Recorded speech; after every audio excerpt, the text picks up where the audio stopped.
Boa noite. A imagem tá boa? O som tá com todo mundo conseguindo ouvir direitinho?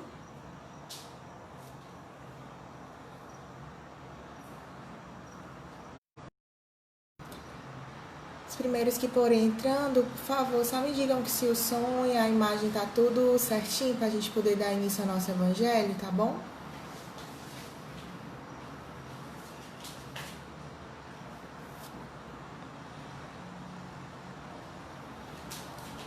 Boa noite. Tá dando pra ouvir, ver tudo certinho?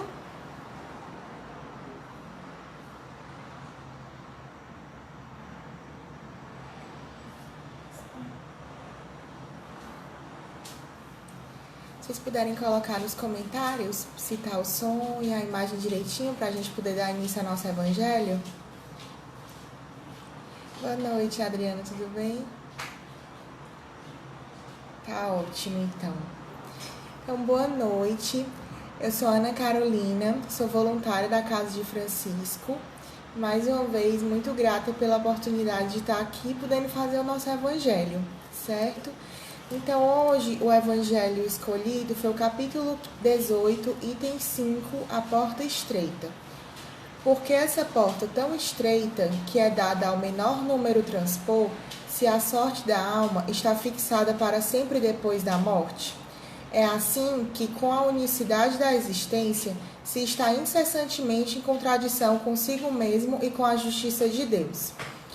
Com a anterioridade da alma e a pluralidade dos mundos, o horizonte se amplia. Esse trecho do Evangelho, ele me chamou muito a atenção para os dias que estamos vivendo, porque a visão dele é uma visão muito interessante e muito atual. Quando falamos no sentido figurado de uma porta larga, a porta larga é a porta, são as múltiplas chances que temos todos os dias, as facilidades com as quais temos que lidar, mas que nem sempre são as melhores situações para o nosso progresso espiritual.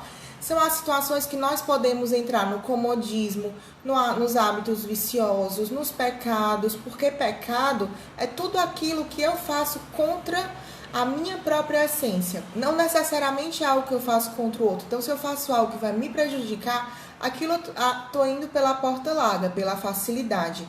Mas Deus, na sua bondade infinita, nos dá o livre-arbítrio, a opção de podermos tomar atitudes diárias que façam-nos entrar pela porta estreita. A princípio, você pensa, tantas pessoas para entrar na porta estreita. A porta estreita, no meu ponto de vista, ela vem exatamente da questão da sua necessidade, do seu empenho com o seu progresso moral e espiritual, porque vai requerer muito esforço seu, psíquico, espiritual, pessoal, físico mesmo, muito esforço para você vencer hábitos que eram viciosos, hábitos que nem sempre te levariam ao caminho que Deus planejou para você. Então, esse é o conceito da porta estreita. É o quanto você está comprometido com a sua evolução e o seu desenvolvimento pessoal e espiritual. A porta estreita para entrar no reino de Deus, o reino de Deus, no momento, ele não é um local físico para o qual nós vamos. Ele é o estado, a sensação espiritual de paz e plenitude de estarmos sempre caminhando de acordo com os desígnios e dos planejamentos que Deus tem para cada um de nós. É seguir no caminho do propósito que Deus, e não o que eu acho que é certo, traçou para mim. Porque, e por que a gente pensa, então por que eu estou no mundo de provas e expiações, se estamos todos tentando evoluir, por que nós ainda estamos no mundo que o mal predomina sobre o bem? Porque o simples fato da gente conhecer o reino de Deus, não como um local físico, não é por falta de nós conhecermos, porque nós temos acesso aos livros, aos estudos das leis espirituais, da doutrina espírita, e sabemos conscientemente tudo o que seria preciso fazer para chegar no nosso estado de progresso máximo e alinhar a nossa vida com as vontades de Deus. Mas o que falta é a gente trazer esse conhecimento para a nossa prática.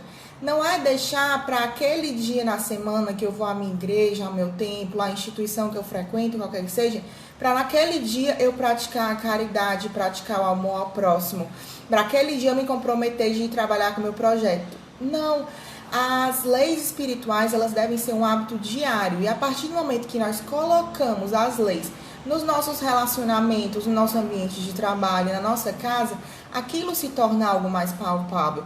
Cada pensamento nosso e cada ação nossa é um hábito de comunhão com Deus.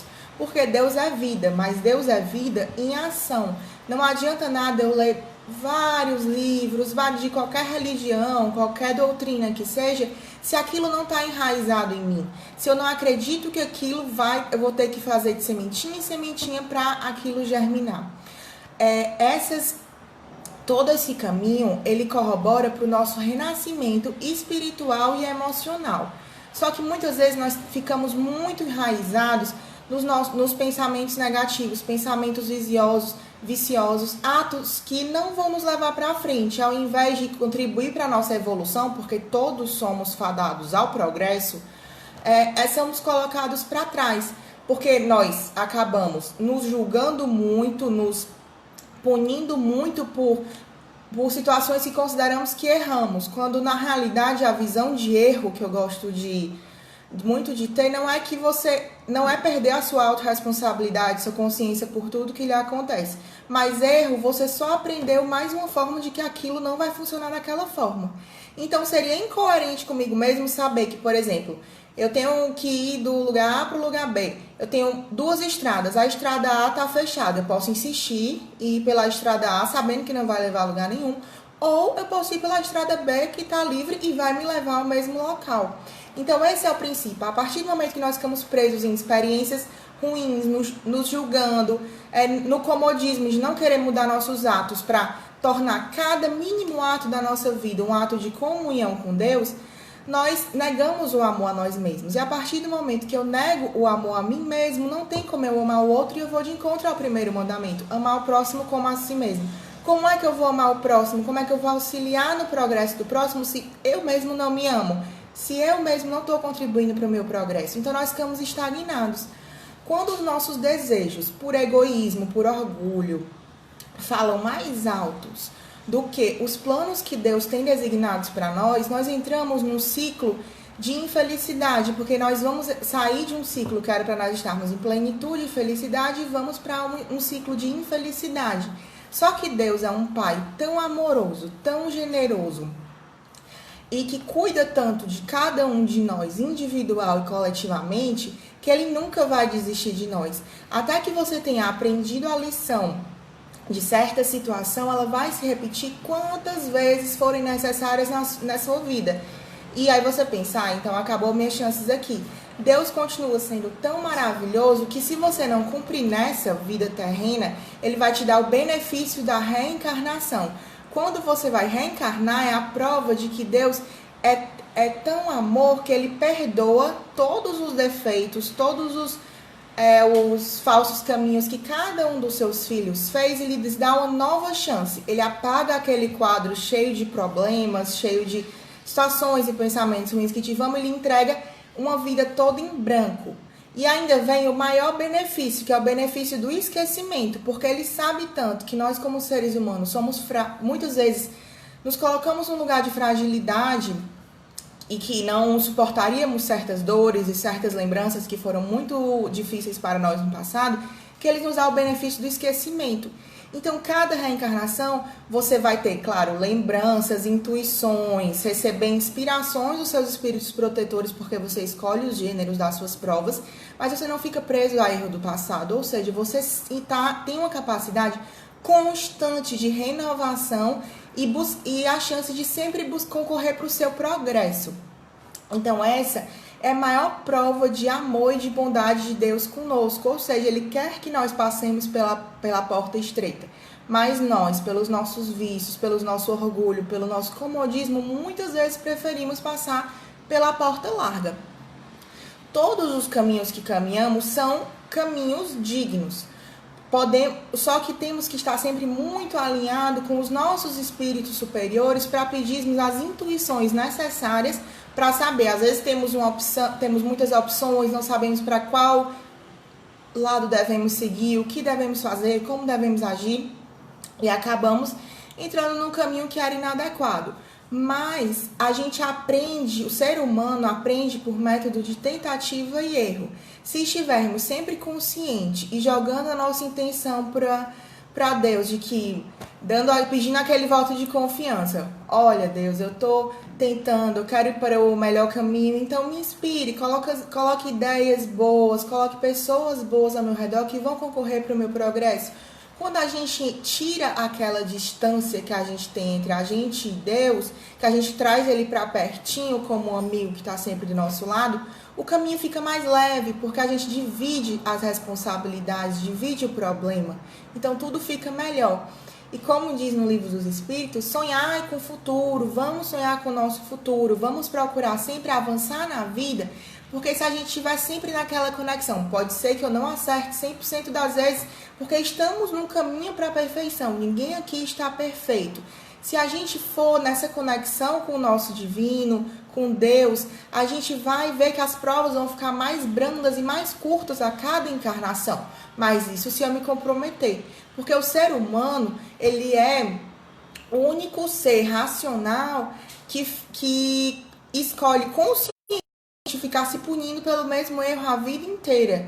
Então nós temos a opção de olhar para trás e dizer, certo, aqui não foi a melhor atitude que eu poderia ter tomado. Então, o que é que eu vou fazer de melhor? O que é que Deus espera que eu faça de melhor? Qual foi o voto de confiança que Deus deu em mim? Então, o nosso caminho atual, ele é a nossa via de crescimento social, psíquico e espiritual. Então, que nós estejamos abertos, tendo consciência da nossa autorresponsabilidade por todos os nossos atos, mas tendo consciência de que para nós estarmos abertos às inspirações, a ter consciência de que vamos caminhar no melhor caminho possível, a gente não pode perder aquele olhar mágico, aquele olhar leve que as crianças têm da vida. Quando a gente tem no Evangelho que o reino do céu é das crianças, é porque para nós passarmos pela porta estreita é muito mais fácil se nós liberarmos dos fardos e das dores que muitas vezes carregamos desnecessariamente.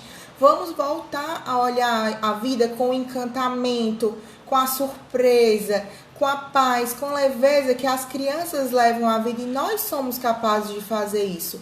A nossa linha de progressão, a linha de cura, ela não é linear. O nosso progresso, a gente não começa construindo um prédio de cima, a gente começa de baixo, é passinho por passinho que a gente vai construindo as nossas encarnações sucessivas. Através da atitude mais nobre que nós podemos ter é aceitar os desafios que Deus nos dá com resignação. Se eu estou naquele caminho, se eu tenho consciência de que Deus está comigo naquele caminho, eu vou aceitar todas as provas sem murmurar, porque eu sei que aquilo vai concorrer para o meu progresso e dos progressos dos que me rodeiam. Então, para encerrar o nosso evangelho de hoje, eu vou fazer uma prece que é relacionada a esse trecho. Jesus, aqui me encontro ferido por tantos fracassos, cansado de experimentar desilusões. Seu evangelho fala repetidas vezes sobre o reino de Deus, onde imagino que deve haver paz e amor. E eu ainda me sinto fora desse reino. Sei que você me convida a entrar, mas vejo que a porta de entrada é estreita e baixa. E hoje aprendi que a porta é estreita para que somente os humildes passem por ela, porque, via de regra, os orgulhosos carregam muitas coisas desnecessárias consigo. Geralmente estão cheios de si e não conseguem passar pela porta estreita. E a porta é baixa, somente uma criança consegue passar por ela. Meu eu adulto não passa, teria de engatinhar como criança para entrar. Por isso, mestre amado, descobri que preciso fazer uma limpeza espiritual para o meu renascimento. Preciso extirpar o orgulho de mim para me tornar humilde, retirando a prepotência e a arrogância que não me deixam passar pela porta estreita do reino do céu. Preciso fazer um trabalho de rejuvenescimento para voltar a ser como uma criança. Só assim serei admitido no reino do Pai. Ajude-me a nascer de novo para a vida, a felicidade e o amor. Eu preciso, eu quero, mas eu preciso da sua mão amiga em cada passo meu. Assim seja. Então, que tenhamos uma semana tranquila, cheia de amor e paz e bem para todos.